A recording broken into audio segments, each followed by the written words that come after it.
Me toca presentar a Paulo Cáceres Guido, farmacéutico, ex docente de la Cátedra Farmacobotánica y actual de Farmacología Clínica, la Facultad de Farmacia y Bioquímica de la UBA. Es miembro de la Unidad Farmacocinética Clínica y del Grupo de Medicina Integradora del Hospital Garrahan. Bienvenido. Muchas gracias por venir. Lo que se llaman hierbas o plantas medicinales son medicamentos, primero que nada, ¿tá? Como concepto primero y fundamental, porque yo voy a tocar algunos ejemplos específicos, pero por motivos que ustedes comprenderán, van a ser solo ejemplos. A mí más me va a importar si ustedes llevan 2 o 3 conceptos importantes que acordarse de algún ejemplo concreto. Esto es lo que pasa, por ejemplo, en lugares donde la herboristería es parte de la atención médica habitual. ¿En dónde pasa esto? Ustedes ven acá, esto no es un médico acá un médico argentino, podría serlo, pero no lo es. Yo como farmacéutico se los digo que tranquilamente, pero no, esto es un hospital en China. Como tantos otros hospitales en China, tienen este tipo de cosas en donde hay una farmacia de medicina tradicional china y una farmacia, digamos, más clásica, ¿no? O este otro tipo de cosas donde la misma farmacéutica que entusiasta puede atender tanto la medicina occidental o los preparados de medicina tradicional china. Y también, por supuesto, hay este otro tipo de cosas, ¿no? Tanto por vía oral, como las que podemos llegar a conocer habitualmente, como las que algunos de ustedes, porque acá como hay mucha gente que trabaja en temas poco habituales, pueden llegar a saber que existen inyectables incluso, derivados de plantas medicinales, ¿sí? Esto es en algunos muy pocos países del mundo. Sin embargo, a pesar de que este desarrollo hay, por ejemplo, en China y en algunos otros pocos lugares del mundo, sí es cierto que gran parte de la población, probablemente el 75% o más, depende de las zonas, usan plantas medicinales. ¿Cuál es el problema? A ver, ustedes saben, lo habló el doctor Alonso hace un rato, esta es la vinca rósea, ¿sí? Es un arbusto que se usa mucho como decorativo y es cierto que se usan muchos medicamentos antineoplásicos derivados de plantas. Ahora, si ustedes leen atentamente, la charla de hoy era plantas medicinales en el paciente oncológico, beneficios y riesgos. Es decir, la idea no era ni abordar todos los derivados de plantas que han terminado como medicamentos oncológicos, ni abordar específicamente cómo los medicamentos oncológicos pueden prevenir o curar el cáncer. No se trata de eso, la charla de ahora.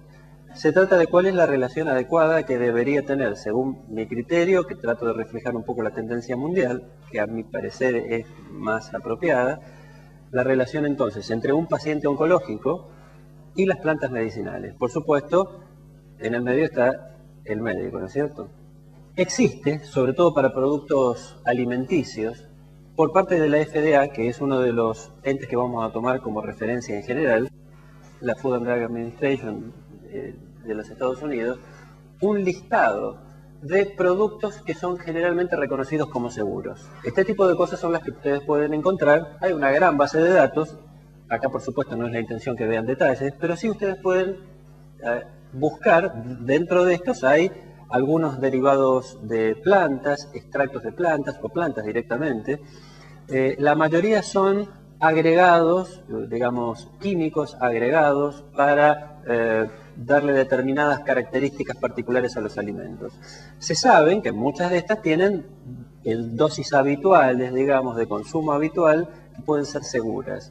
Pues esta es una fuente entonces muy importante para que ustedes verifiquen a ver si efectivamente lo que está consumiendo la persona, desde el punto de vista de lo que es una hierba medicinal, está o no está en este listado para saber si es segura al menos. Ahora, desde el punto de vista de la regulación, era una pregunta, y de cómo uno se relaciona con las plantas. ¿Cuándo uno confía en una planta medicinal para un uso específico? Pues hay como 2 grandes tendencias que hay que tratar de unir.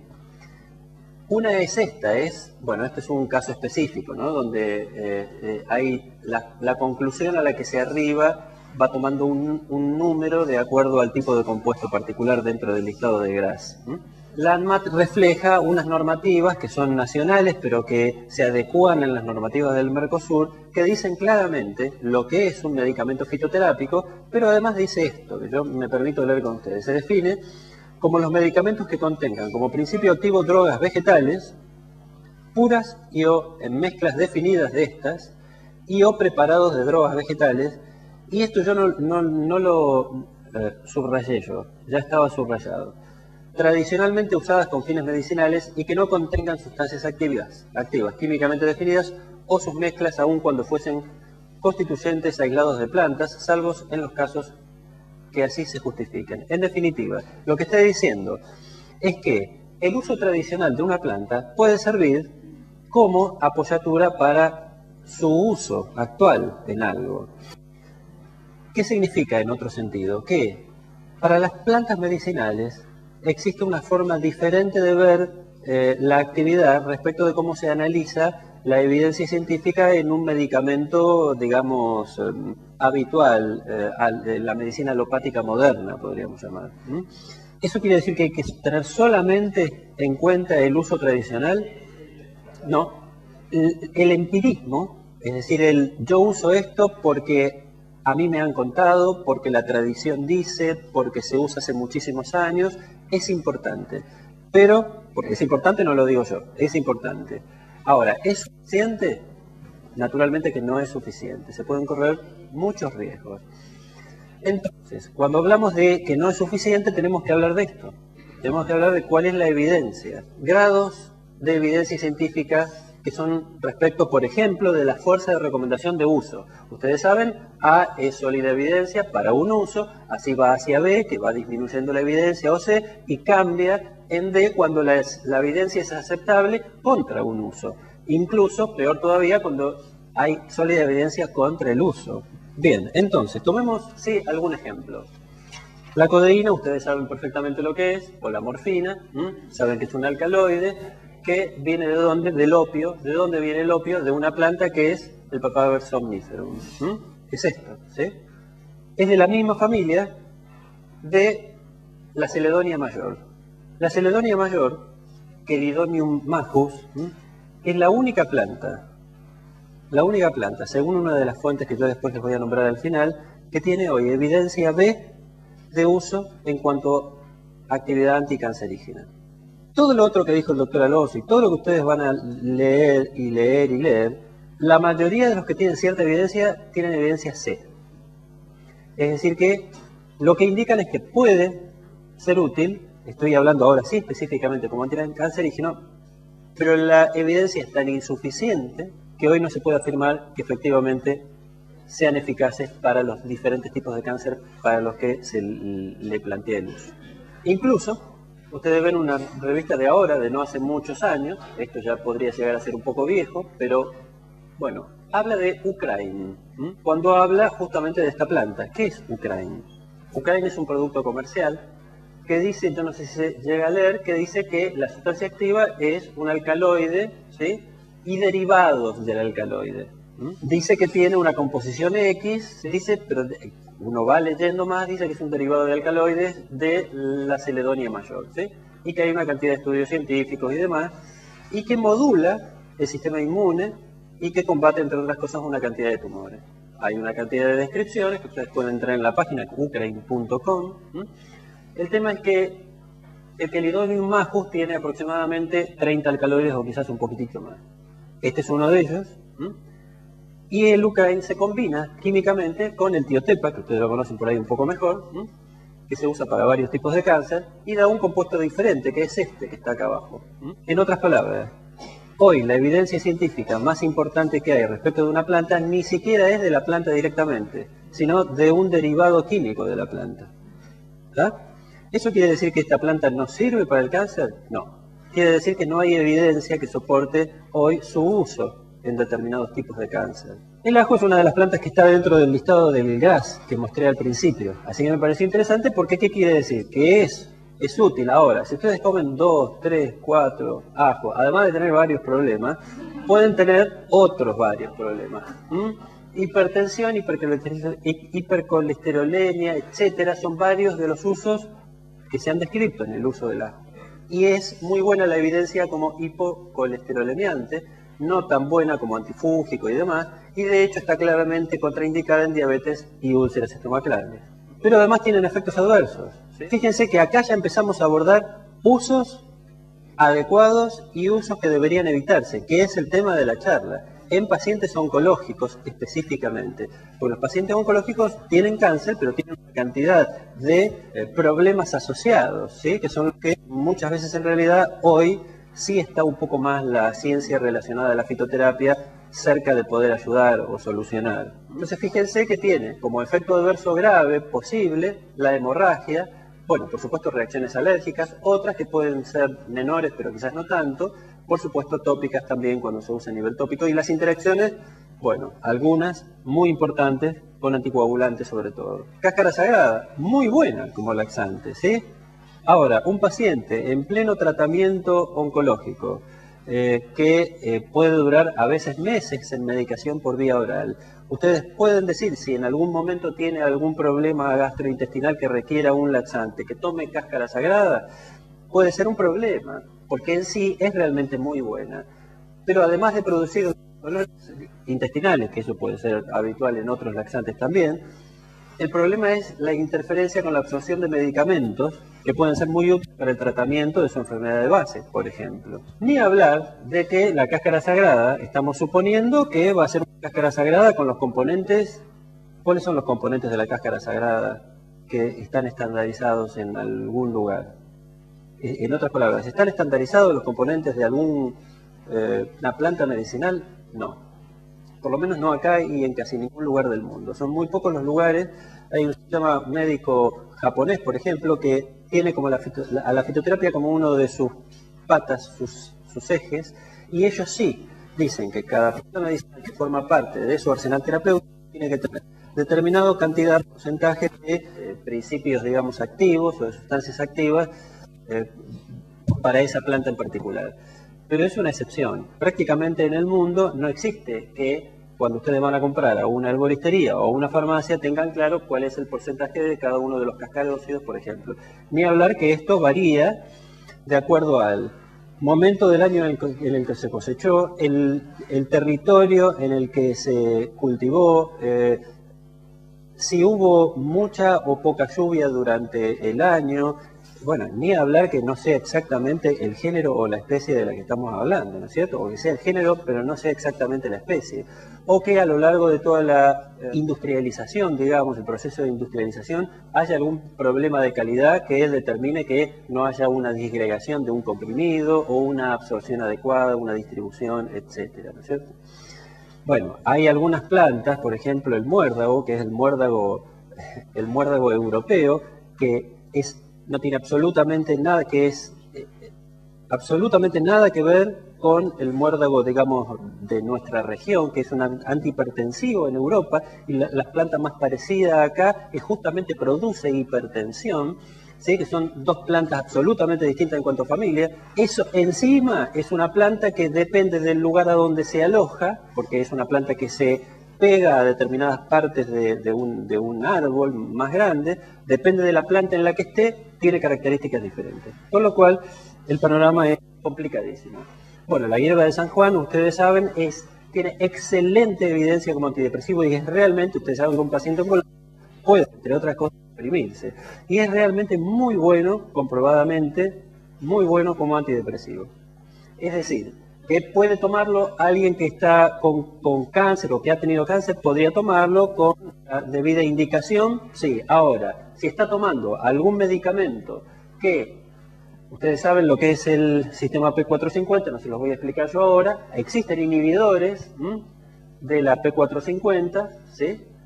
Como estos que conocen, y también otros como el jugo de pomelo, que es un inhibidor, es decir, va a aumentar la permanencia de compuestos de aquellos medicamentos que ustedes pueden indicar a sus pacientes.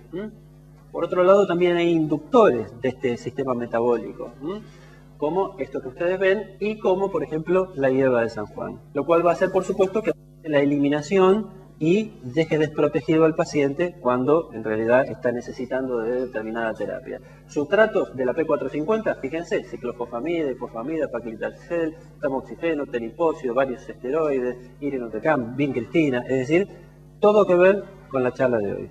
Por eso en el 2000 la FDA dice mucho cuidado, sobre todo en cuanto a inhibidores de proteasa, por el tema del HIV, pero esto es extrapolable al tema de la oncología.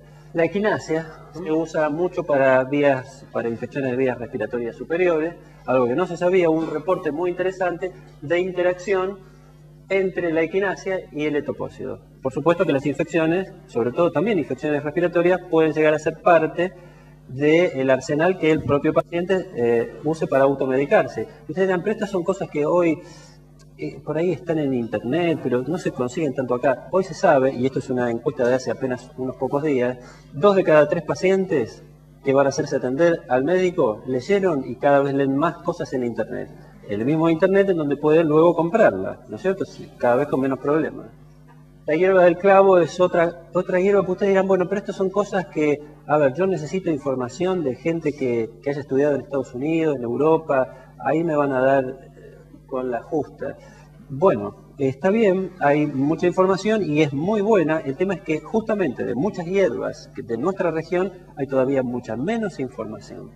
Esta es una hierba usada en medicina tradicional para los mapuches, para muchísimas cosas, sobre todo para dolores, ¿no? También usada como afrodisíaca, diurética, para inflamaciones gástricas, problemas gastrointestinales, sobre todo de la raíz, tiene también efecto antitumoral. Por supuesto hay poquitísimos estudios disponibles en literatura especializada.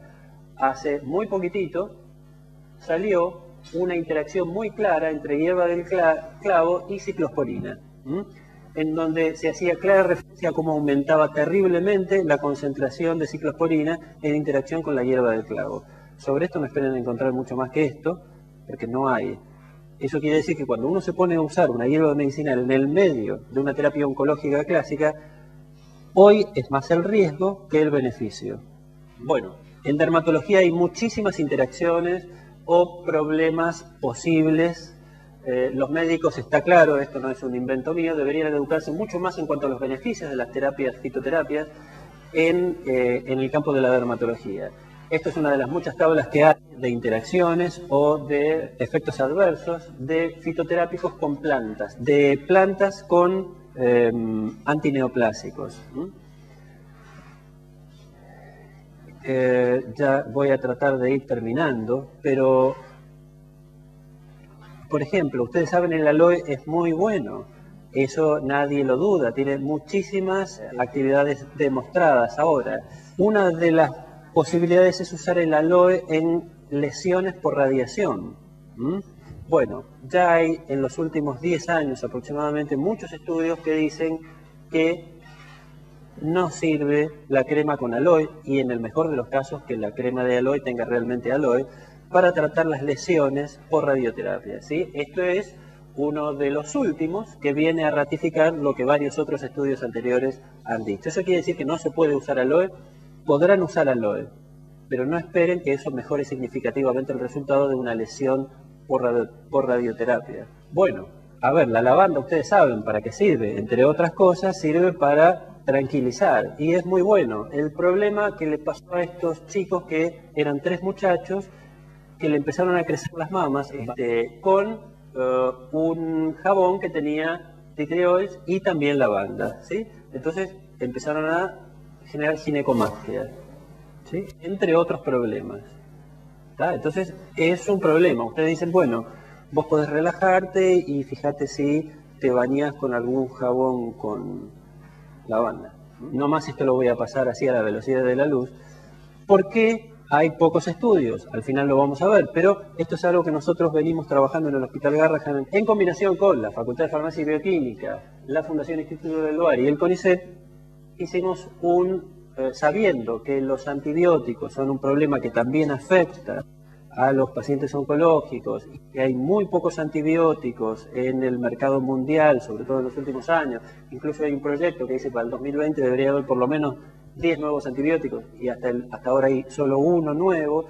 Pues nos concentramos en estudiar específicamente la actividad del Rosmarinus officinalis, que también tiene actividad antineoplásica y se está estudiando, algunas de las personas integrantes de este grupo lo están estudiando, específicamente actividad frente, bueno, estos son los diferentes compuestos, algunos de los compuestos del Rosmarinus officinalis. Esto es lo que pasa cuando uno tiene que hacer, encontrar cuáles son los activos, ¿sí? Fíjense que hay un par de activos más importantes en cantidad que el resto, pero son muchos otros los que están dentro, por ejemplo, de un fenotipo especial del INTA, de Rosmarinus officinalis.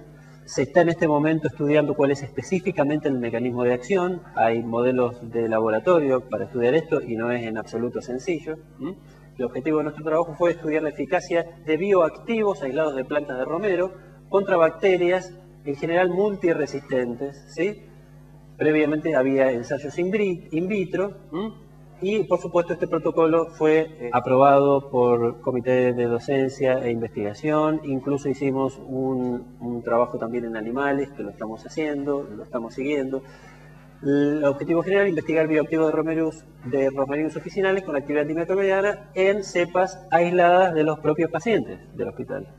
Trabajamos con aceites esenciales o con bioactivos que fueron identificados por cromatografía, ¿sí? Hicimos una cantidad de ensayos que yo ahora les voy a mostrar solamente algunas fotos, por ejemplo, este tipo de cosas. No vamos ahora a profundizar, pero lo que sí pueden percibir es que no es para nada sencillo. Estas son cómo la actividad va siendo afectada por la presencia de un determinado compuesto. A medida que se va aumentando la concentración, va aumentando la inhibición del crecimiento para una cepa, para otra cepa, con un compuesto que puede ser el alfa-pineno o el 1,8-cineol o algunos otros. Incluso se hacen lo que se llaman curvas de muerte, ¿sí? Para verificar que efectivamente es bactericida, por ejemplo. Y bueno, encontramos que algunos de los bioactivos son específicamente muy buenos para tratar algunos estáfilos multiresistentes. Incluso estas son algunas imágenes de algunos ratones con los que estamos trabajando en este momento. Fuentes confiables en Internet hay varias, algunas son generales, otras son estas tres que yo les dejo o que les puedo mandar por mail después si las necesitan. A nivel local o regional hay algunas varias más, pero a nivel internacional estas son las tres más interesantes, más importantes, más serias y completas. Esta es una imagen de Medline Plus, que hay bastante buena información, mucha en castellano, y esta es del Instituto Nacional de Cáncer, específicamente de la Oficina de Medicinas Alternativas y Complementarias, y esto fíjense es de ahora.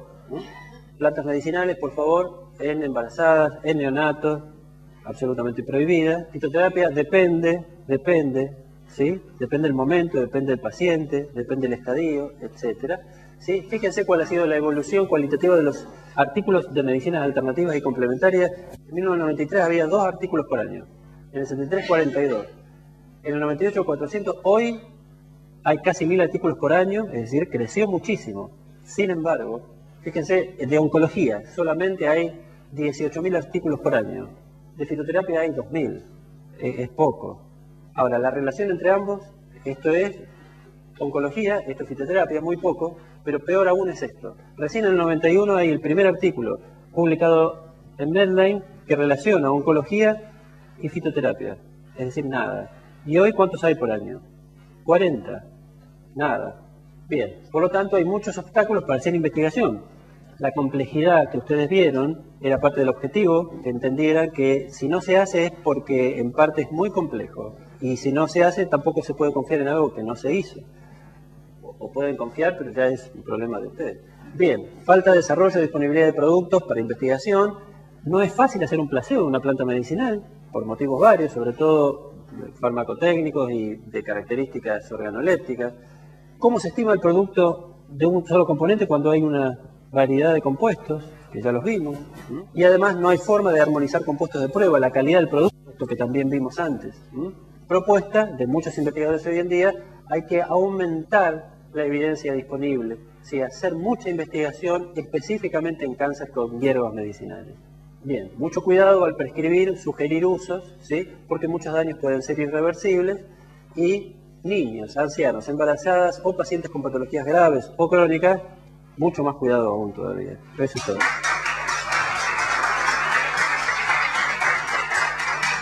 Bueno, muchas gracias por la al contrario.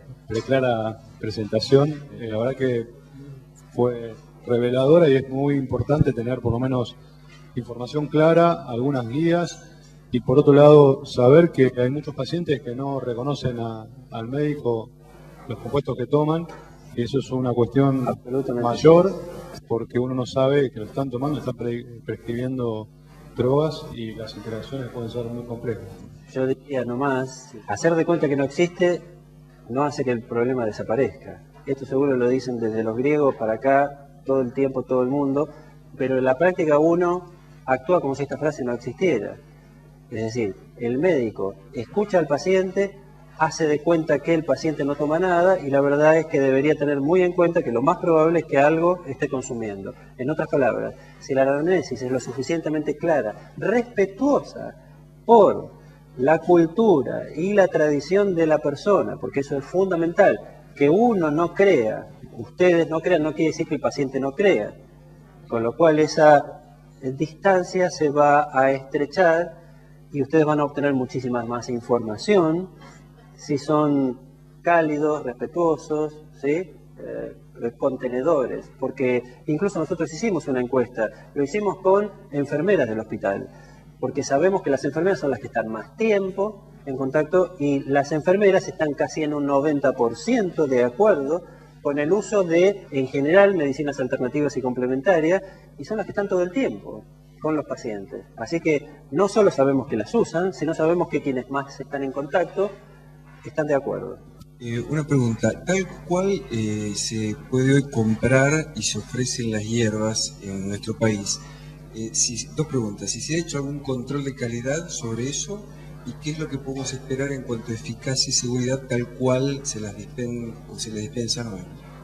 Bien, si ustedes llegan a encontrar en algún momento falta de eficacia, interacciones o eventos adversos de alguna planta medicinal, tienen la obligación moral y profesional de denunciarlo a la ANMAT, ¿sí? Porque la ANMAT recoge cualquier tipo de denuncia. Como yo bien dije al principio, las plantas medicinales son medicamentos, con lo cual ellos ahora, después de escucharlo, ¿qué es lo que van a hacer? Eso ya no es algo que me compete a mí, debería haber alguien de ANMAT, pero probablemente no pueda decir demasiado, porque los controles que se hacen son muy pocos.